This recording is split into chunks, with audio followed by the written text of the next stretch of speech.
Welcome back to Ben's Garage.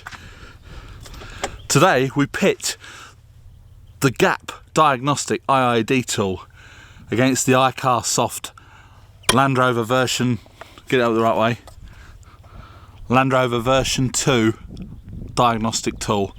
I'm going to plug them both in. The car has shown some faults. In the previous video you'll see I activated this, locked it to the car, blah blah blah. I think that's all working now. There are a few little rigmaroles. It's a bit of a rigmarole doing it. If you've got obviously internet on your phone and you connect your phone to this, you can do it all there and then, but internet's indoors and the Wi-Fi doesn't reach up here, so I had to keep going backwards and forwards messing about. The iCarsoft is all updated, that's working again now. So we're going to plug the iCarsoft in, see what faults that throws up, and I'm not going to clear any codes, and then we'll plug the diagnostic IID tool in, see if that picks up the same codes, if it picks up more codes, and we'll just see what they do. I mean, this iCarsoft is pretty good. It does go quite deep into it, but you can't change anything on the car. You can't calibrate anything, you can't alter the suspension, whereas with the IID tool you can do all of that if it's locked to that VIN number, which this is locked to this car. It's not locked to the TD6.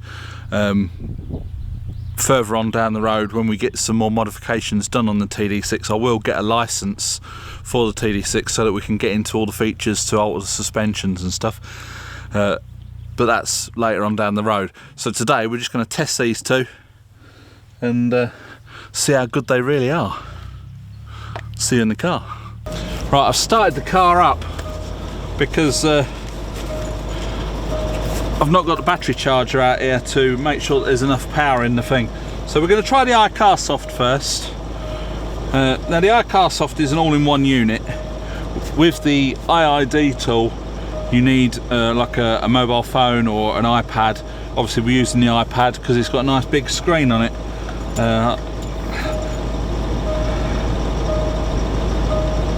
Now the iCarsoft looks like the screen's gone funny on it. Well, I just had it left on the bonnet of the other car, so it might have just been a bit of condensation. So we're going to plug this in. On the TDV8 the diagnostic port is just down here. Pull the flap open.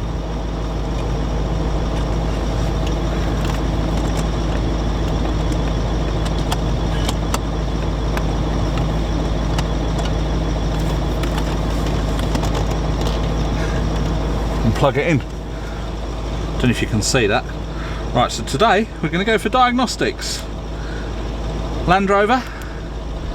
We've only got one version of firmware on here now since I've updated it, so it's all working. Enter. Initializing. So go down to Range Rover. Enter. It's a 2010 diesel V8. Now I'm going to do a smart scan. Now with a smart scan, it seems to be that it brings up the ECUs that have got a fault on them. So if you go into manual, it'll bring up every single ECU. But I'm just going to do a smart scan because basically that's what the IID tool does. So enter. It's scanning the system now.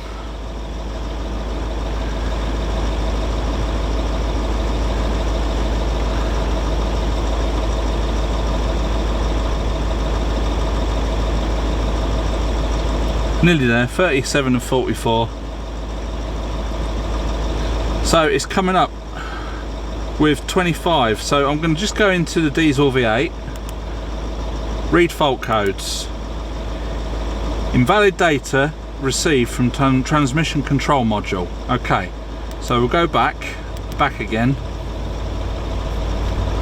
Automatic gearbox, read fault code, no fault code. ABS, read fault code, no fault code. I know there on the iCarsoft earlier there was a fault on the instrument pack. That's telling me that there's a fan. Lost communication with parking brake control module. I'm not sure if that is because sometimes we don't use the parking brake, and it perhaps might need that for something. So that, we'll go back on that. SRS, I'm not sure, no fault found. Parking brake control module, no fault found.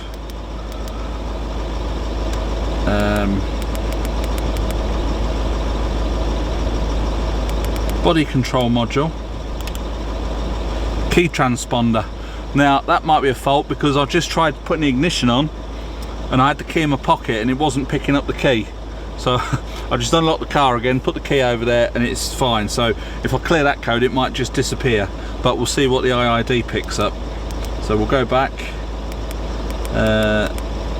Driver's seat module, no fault, but I think there was one on the IID tool. We'll have to have a look at that. Front entertainment module, read fault, no fault found.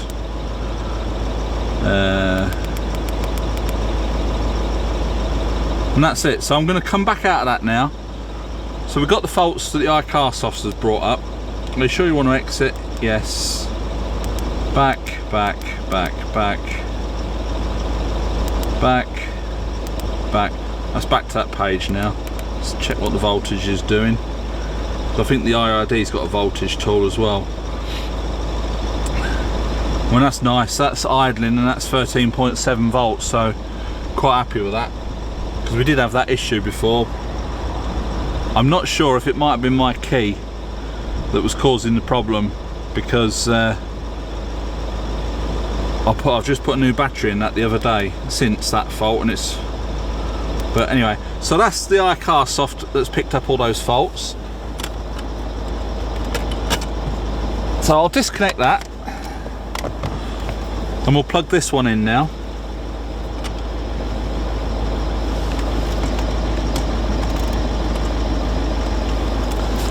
Right, so that's the IID tool in there. Let me just screenshots.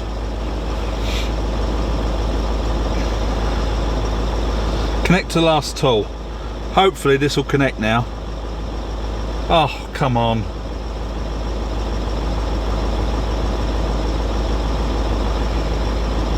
Right, so we're going to click on faults. Faults will be red. Okay. Scanning modules.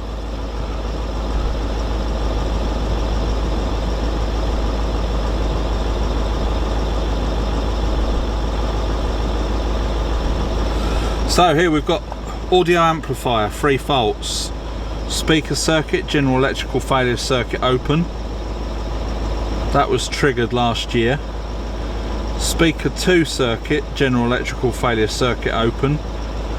And so that's that. Audio system, 2 faults. Lost communication with body control module. Lost communication with parking assist control module. 130. Oh, we've done 130,000 kilometers. Body control, key transponder, bus signal miss failure. That was when I tried to do it and the key was in my pocket. Driver's climb seat, lost communication with body control module. That happened in 2018, so that's a fault that hasn't been cleared off. Headlamp, vehicle identification number, bus signal message failure, invalid serial data received.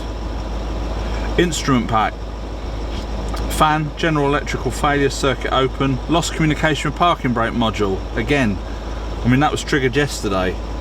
Engine, there's 2 faults on the engine. Invalid data received from transmission control module, algorithm based failure. And invalid data received from transmission control module. So passenger door, central locking motor, general electrical failure, circuit short to battery or open. That was a fault that was last year. So what I'm going to do is clear all codes. So clear all, clearing, and then when it clears all the codes, it should then reread them and see what's going on, if there's any faults that are still there. So it's now going to scan the modules again.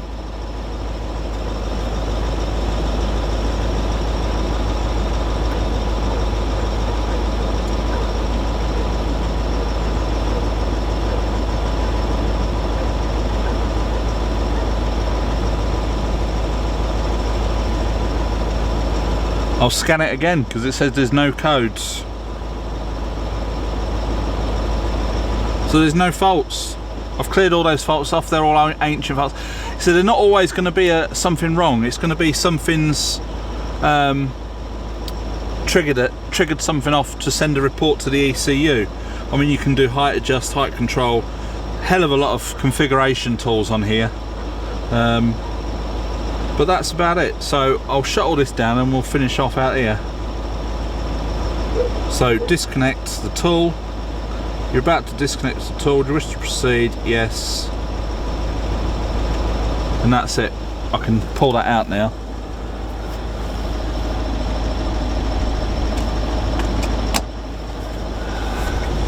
So to summarise, the IID Tool versus the iCarsoft, this is obviously a smaller package, but you do need another device. I've got it running off this iPad, only because it's a nice big screen. Not saying that I've got my eyesight's bad or anything, but it's nice. It's like with the drone, I could use my phone, but it's so small, whereas a nice big iPad, it's, who cares? I'm not one of these run and gun travellers. Anyway, I was digressing. So the iCarsoft and the IID Tool both picked up the main faults. Those faults, I think when I updated the iCarsoft tool, I plugged it back in, made sure it worked, and I cleared all the faults that I could see. The thing is with the iCarsoft, you've got to go into each individual ECU or module to find the fault to then clear the code. With the IID tool, it brings up the faults and it shows you what module the fault is, and then you can go into the module and it will tell you what the fault is, so you haven't got to search through the tool. So that in itself saves a hell of a lot of time, and it's a bit more user friendly in that way, because you're not having to search through the faults. On the iCarsoft you have to go through the modules to find a fault, to clear the fault. This one, you scan all the modules at once. It shows you what the faults are. You can clear all the codes at the same time. And then the other thing with the IID tool is the configuration, and you can go into every system on the car. If there's a configurable part of it, you can do that. As I said before, the trailer electrics, the ride height, the mirrors. I mean, our mirrors fold when we lock the door. You can disable that, you can activate it. Different things like the timed climate on a lot of cars that's not activated. That's so that it heats your car up before you get in it. That kind of thing. Daytime running lights. You can select which ones you want to be on for daytime. You can select the brightness, I believe. Don't hold me to that. All different things like that you can do with the IID tool, which you can't do with the iCarsoft. Having said that, the iCarsoft cost me just over £100. This one was a bit more than that, shall we say. And then if I want an extra licence for this car, that's another £60, £70, €70, something like that. As I said, we will get it for that car, but we don't need it just yet because there's repairs to be done on that, and then we're going to... So much going on, and the weather, and what with the current worldwide situation, I won't go into it because a lot of people have been demonetised just for even mentioning the worldwide problem. Hopefully we'll keep ourselves safe here on the farm. We don't interact with many people. We'll tell the nurse to stop coming, we'll tell physio to stop coming, because they meet people, don't they? Tina can go shopping once a week in a hazmat suit. But anyway, this video was about the iCarsoft versus the IID tool. They've both shown the same faults. IID tool is a lot easier to navigate, but the iCarsoft tool will do it. So if you don't need to do all the configuration on your car, Range Rover, Land Rover, the IID tool will work on any Land Rover. I'm not sure from what year onwards, but it's got the OBD port. That will communicate with any Land Rover. It will show you any faults and you can clear codes on any Land Rover. The only thing that you can't do on any Land Rover, because it's locked to one particular car, is the configuration, which is not a problem. That's why we need the license for that one.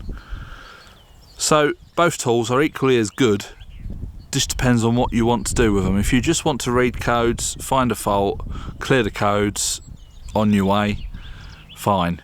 If you want to get a bit deeper into it, IID Tool all the way.